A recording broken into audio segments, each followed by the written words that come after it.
हे दोन द्या. यावर जरा थोडं कट होईल ना? धीरज प्रकरणामध्ये आतापर्यंत किती आरोपी अटक केलेले आहेत?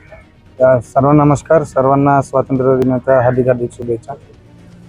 धीरज परदेशी यांच्या हत्या प्रकरणामध्ये आतापर्यंत मी 8 जणांना अटक केलेला आहे. तर पहिल्यांदा मी 6 आरोपी होता आणि जे चौकशीमध्ये इंट्रॉगेशनमध्ये जे निष्पन्न झाल्यानंतर आम्ही दोघांना अतिरिक्त आम्ही अटक केलेला आहे. अजून तपास सुरू आहे आणि त्यांच्या PCR पण आहे आणि PCR नंतर पण घेणार आहे. जे लोक त्यांच्या पाठिंबा दिलेला आहे त्यांना आम्ही 100% आम्ही सोडणार नाही आहे.